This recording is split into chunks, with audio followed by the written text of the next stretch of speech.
Sembraré la simiente preciosa del glorioso evangelio de amor. Sembraré, sembraré mientras viva, dejaré. Bienvenido al segmento Palabras de Vida Eterna, un espacio en el que meditaremos la palabra de Dios con el propósito de aprender de Él y edificar nuestra vida espiritual. Segaré, segaré, segaré, segaré al hallarme en la casa de Dios. Sembraré corazones sensibles, la doctrina de Dios del perdón. Sembraré, sembraré. Lo invitamos a escuchar esta meditación, recordando lo que dice su palabra. Señor, ¿a quién iremos? Tú tienes palabras de vida eterna.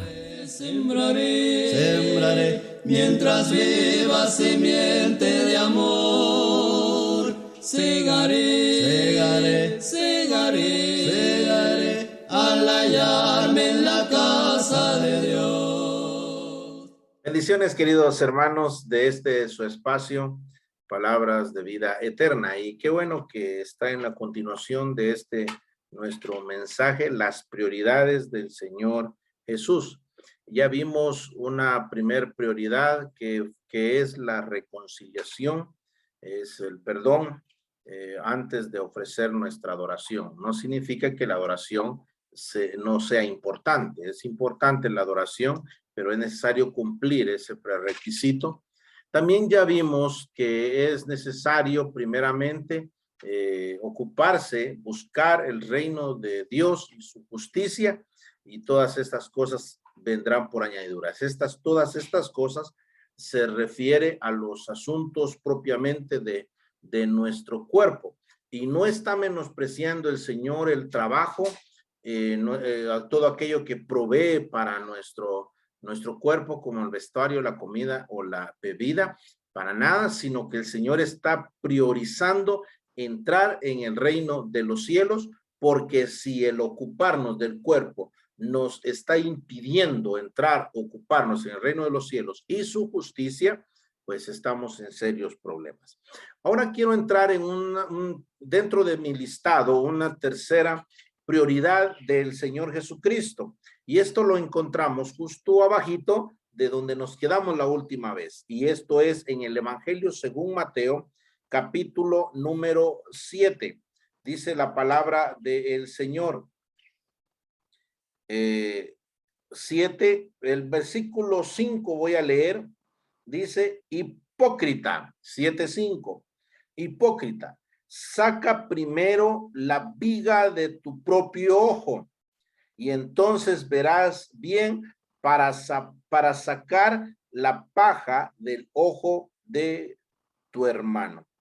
Dice la palabra del Señor, le voy a leer todo del versículo 1. No juzguéis para que no seáis juzgados, porque con el juicio con que juzgáis seréis juzgados, y con la medida con que medís os serán medidos. ¿Y por qué miras la paja que está en el ojo de tu hermano y no echas de ver la viga que está en tu propio ojo? ¿O cómo dirás a tu hermano, déjame sacar la paja de tu ojo y he aquí la viga en el ojo tuyo? Hipócrita, saca primero la viga de tu propio ojo y entonces verás bien para sacar la paja del ojo de tu hermano. La primera pregunta que surge de esta nuestra prioridad es pecado hacer juicios? ¿Es pecado juzgar a los demás? Eso pareciera que nos dice el versículo 1. No juzguéis para que no seáis juzgados. Y eso es lo que saca, y es lo muy socorrido para muchas personas cuando alguien les llama la atención. No juzguéis para no ser juzgados.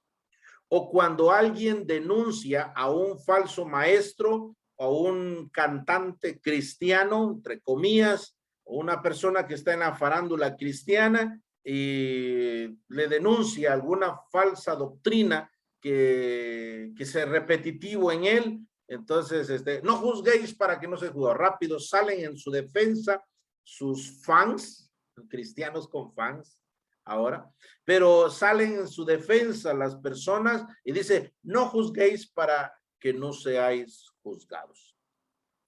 Otra vez, ¿es pecado juzgar? Si fuese pecado juzgar, los ancianos no podrían emitir juicio en cuanto a la conducta de algún hermano. Si es pecado juzgar, pues los jueces no emitirían sentencia.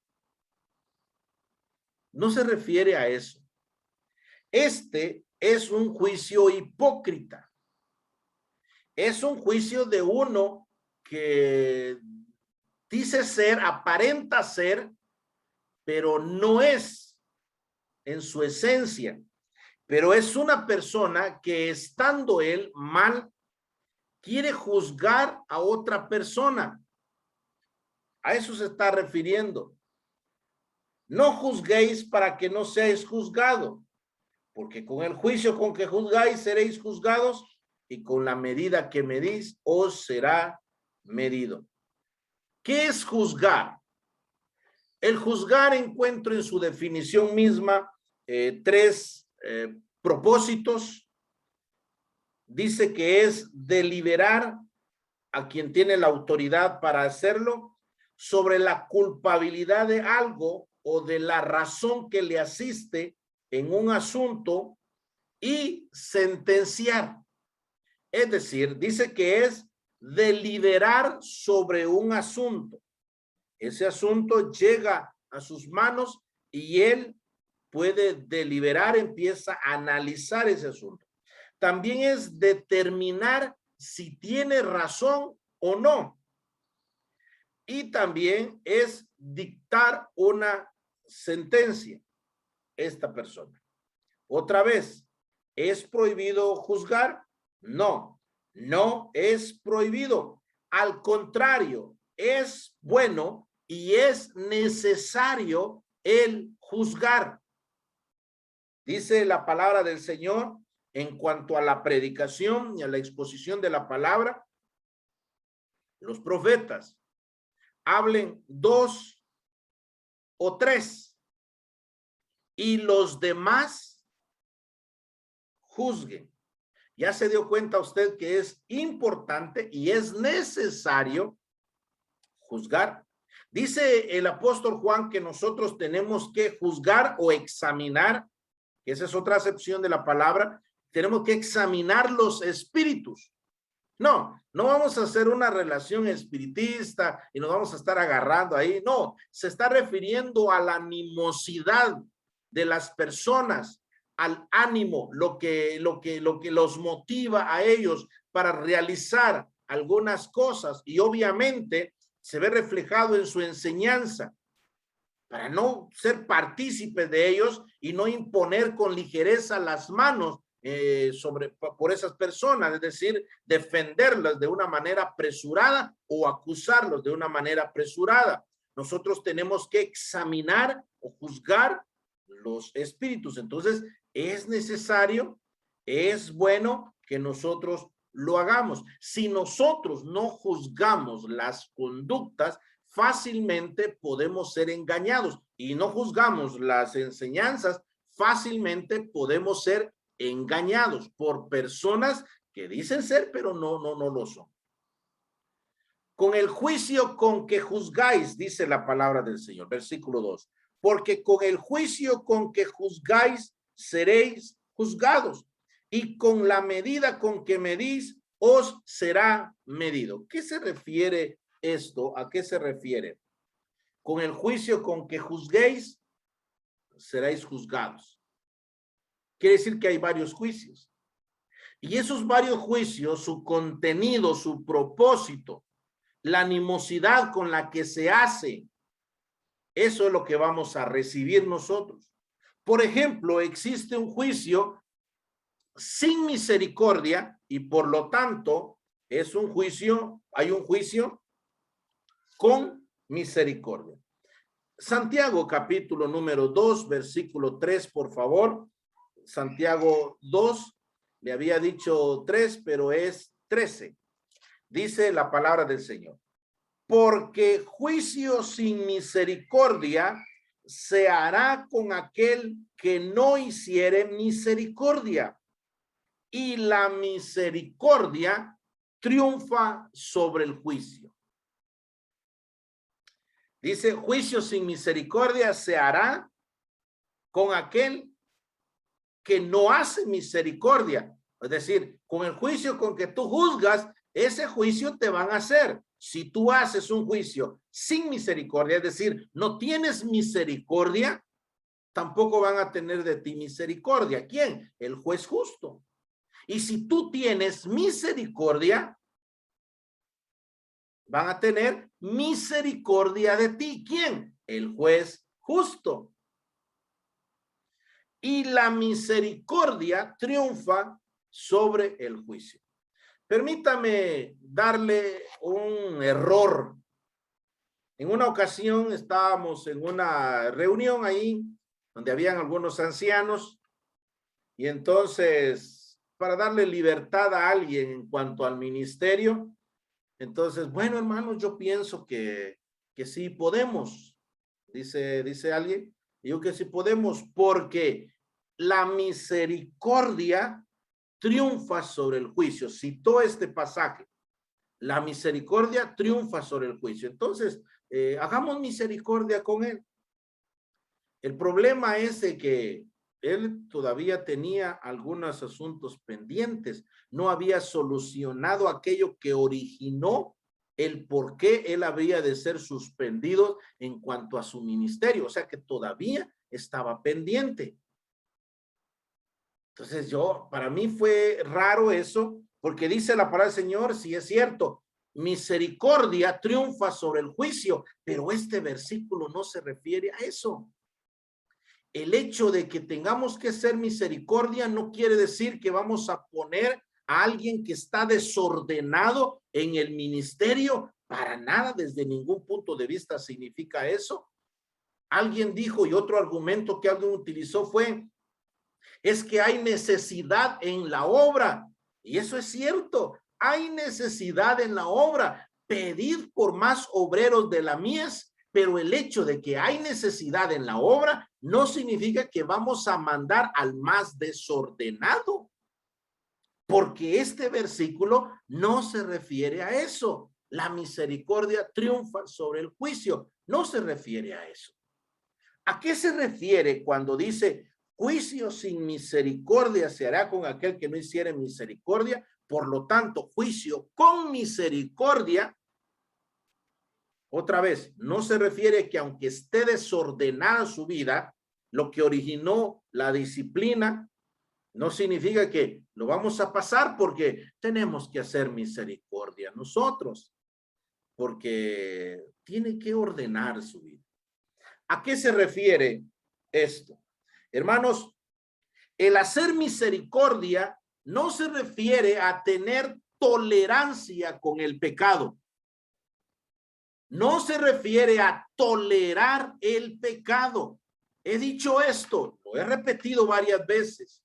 Tristemente, en asambleas de sana doctrina, hay cosas que no son de sana doctrina.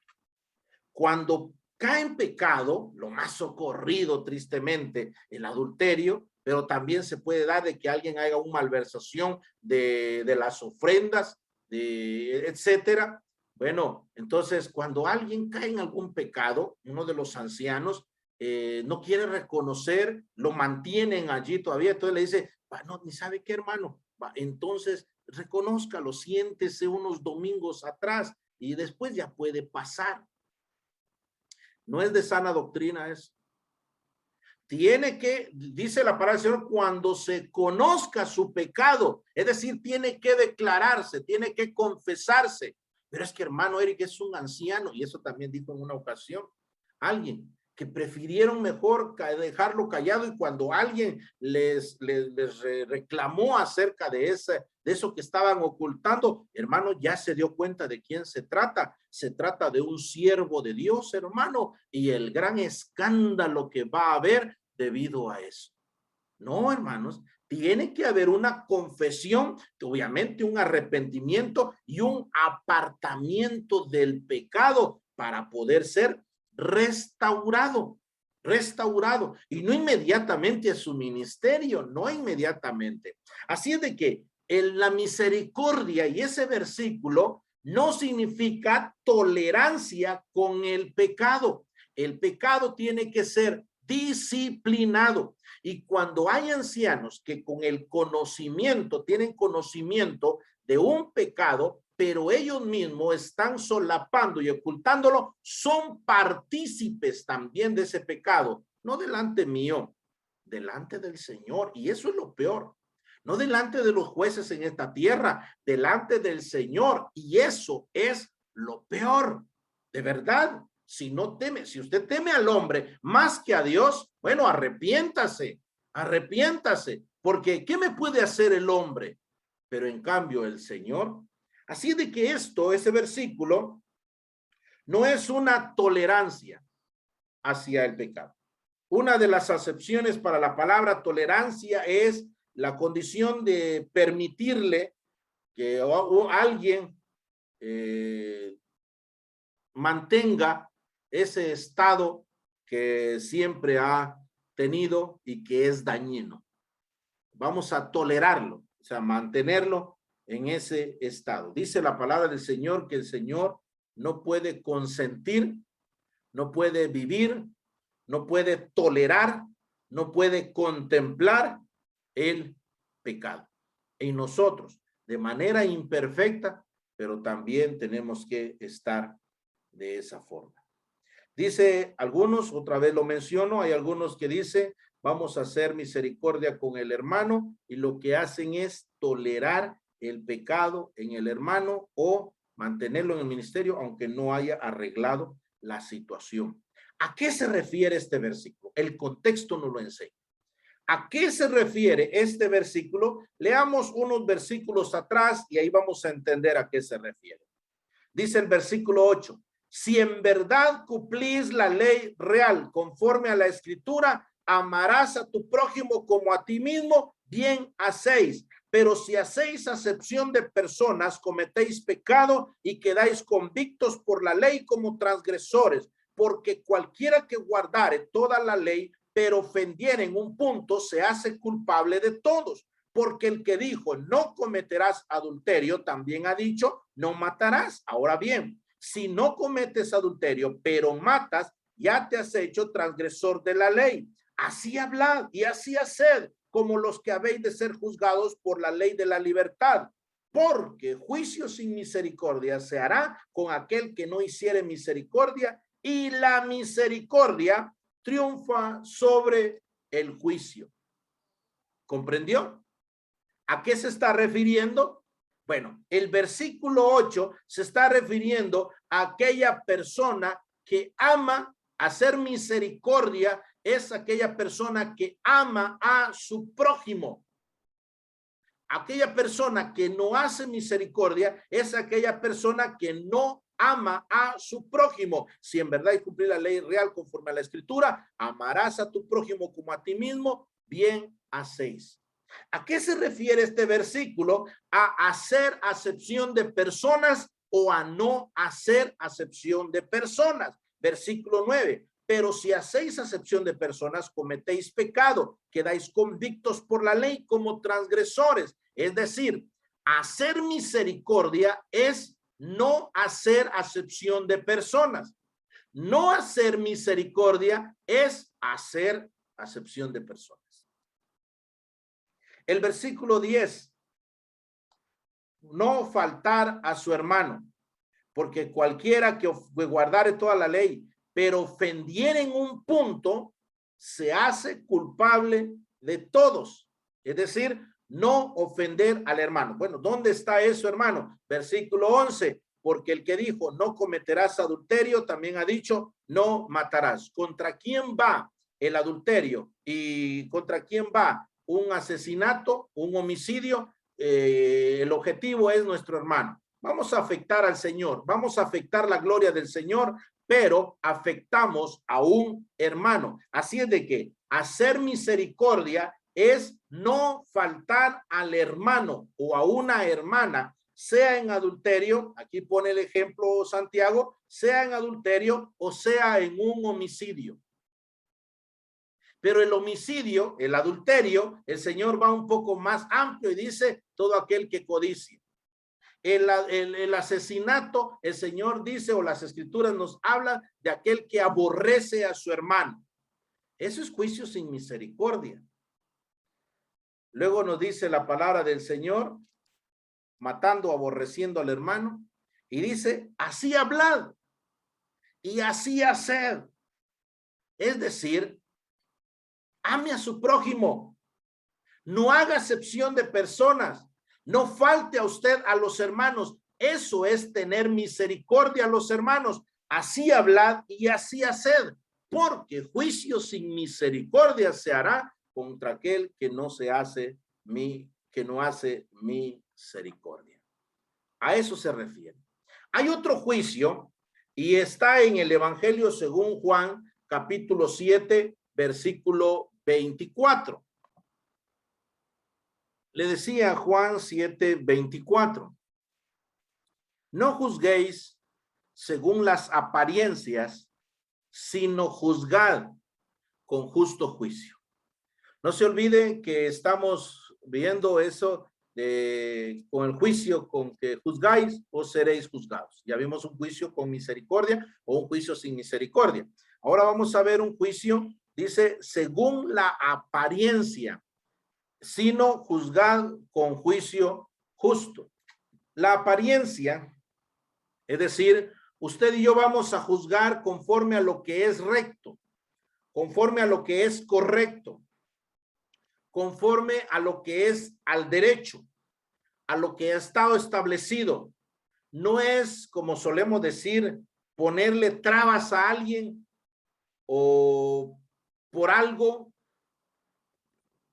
sino que es juzgar conforme al derecho. Otra vez, no es juzgar conforme a la apariencia.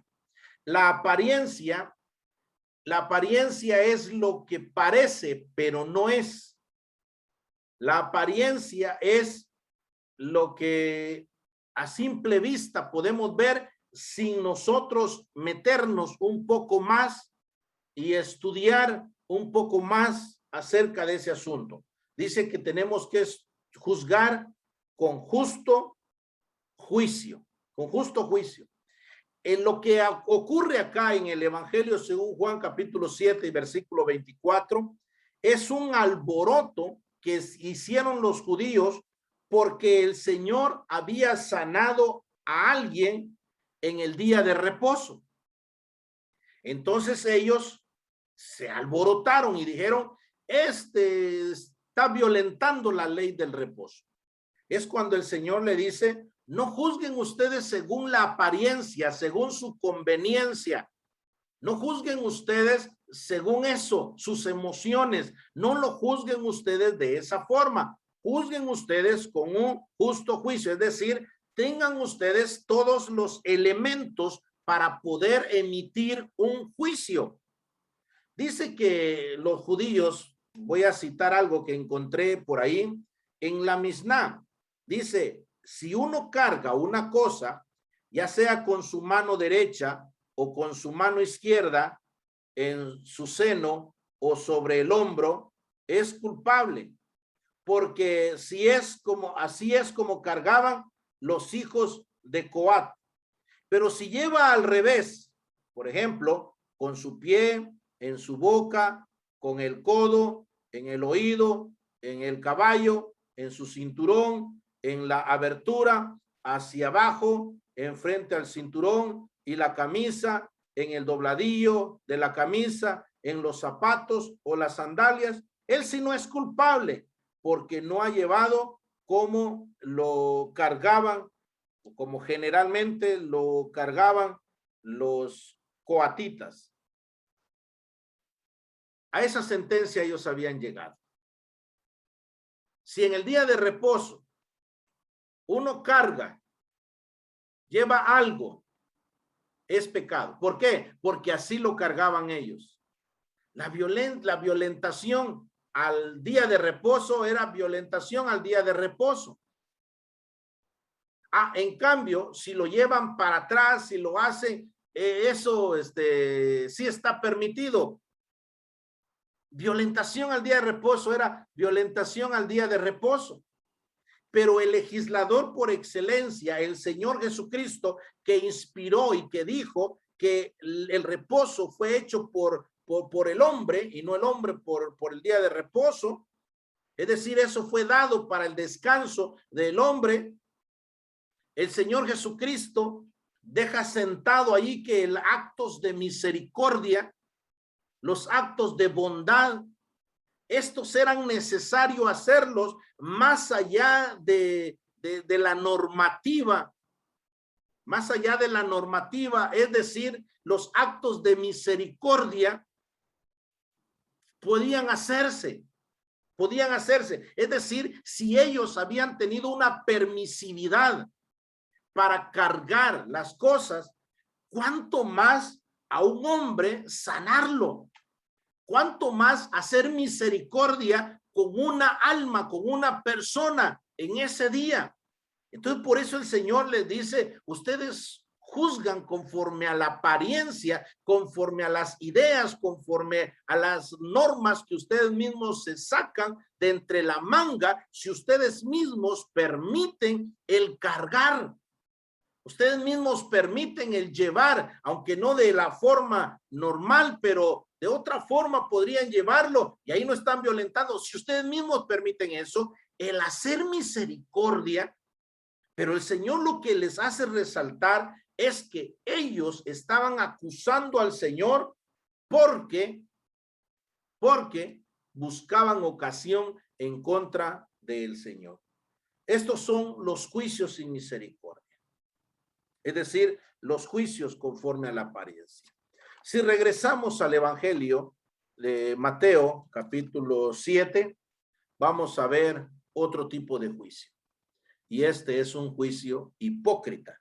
Y es al juicio que el Señor Jesucristo se está refiriendo. Dice la palabra del Señor. Vamos a leer otra vez.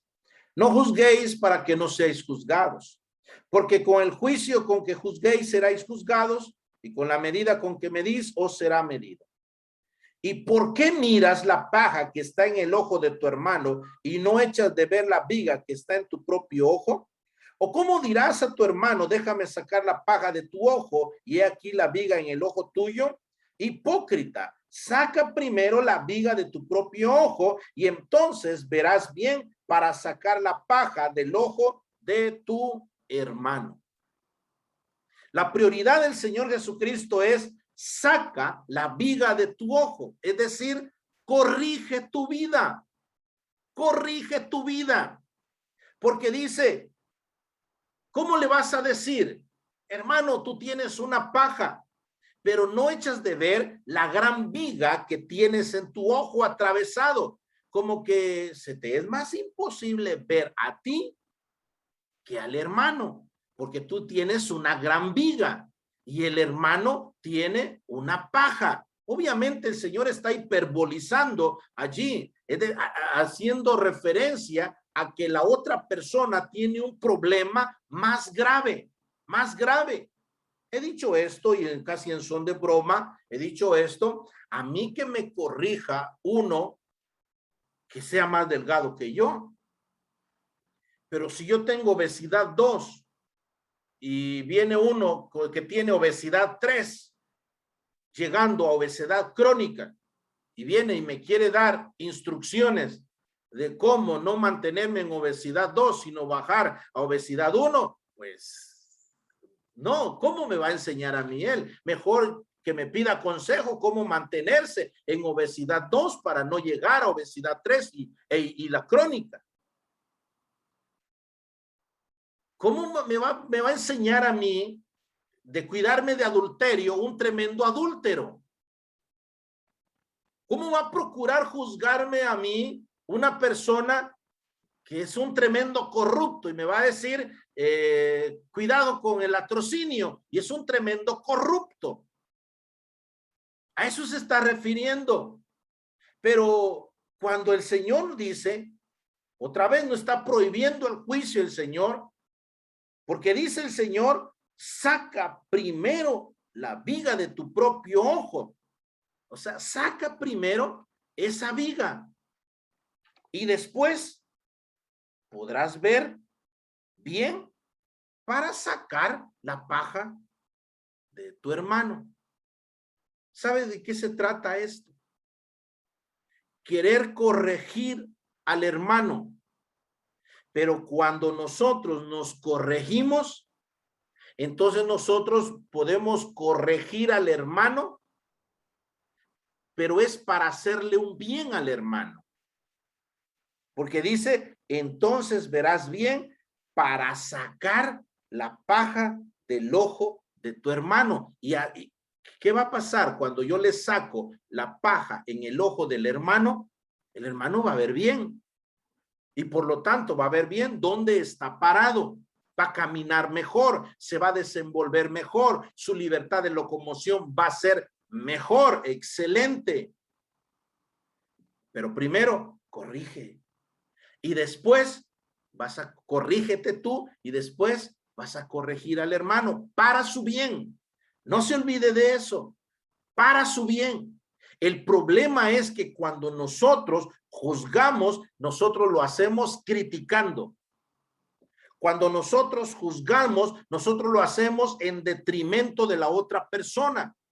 Cuando juzgamos nosotros, no, lo que nosotros queremos es desprestigiar a la otra persona. Ese es el problema, que muchas veces nosotros juzgamos a la otra persona, criticamos a la otra persona más bien, pero es para que los demás ya no le sigan a él. Pero no, el Señor enfatiza y dice, verás bien para sacar la paja del ojo de tu hermano. Es decir, la prioridad es el bien mío y el bien de mi hermano. Tengo que corregirme para poder corregir. Fíjese que estamos en una asamblea, somos un redil de imperfectos. ¿O alguien ya es glorificado? ¿Alguien ya fue glorificado? No, no, ¿verdad? Entonces, somos un redil, una congregación, una iglesia de imperfectos.